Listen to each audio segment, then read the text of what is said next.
The Final Four. NRG Stadium in Houston. A sea of red and blue. The Houston Cougars, the Duke Blue Devils. It was a clash of styles, a battle for a place in college basketball history. Duke, the perennial powerhouse, against the gritty, defensive-minded Cougars. The tension was palpable. Duke, led by phenom Cooper Flagg, came out firing. They built a lead, seemingly in control. Houston, on the other hand, struggled to find their rhythm. The weight of expectation rested heavily on their shoulders.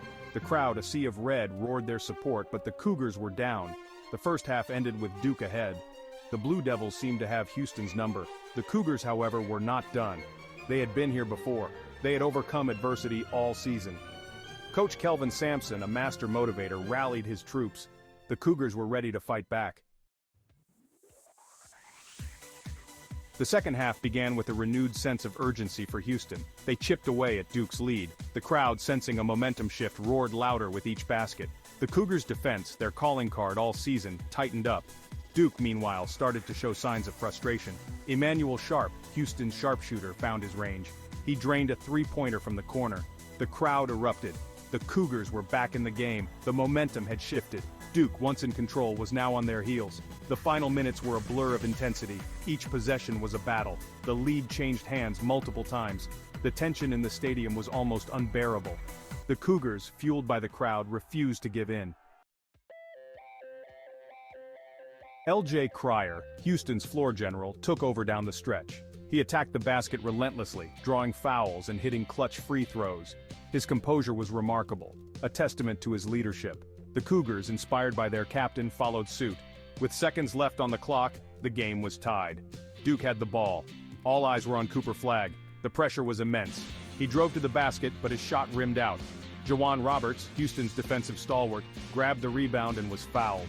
Roberts, a steady presence all season, calmly stepped to the line and sank both free throws. The crowd went wild. Houston had done it. They had overcome a 14-point deficit to defeat Duke and punch their ticket to the national championship game. The victory was more than just a game. It was a statement. Houston, often overlooked nationally, had arrived.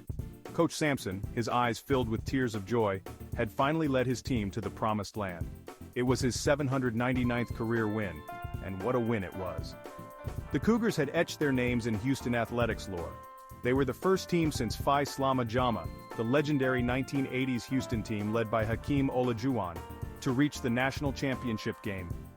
Their magical season, filled with record-breaking wins and a conference title, now had a storybook ending within reach. But standing between Houston and their ultimate goal was the Florida Gators, the #1 team in the country. The Gators, led by a high-flying offense and stifling defense, were a formidable opponent. The championship game would be the ultimate test for the Cougars, a chance to cement their legacy as one of the greatest teams in college basketball history.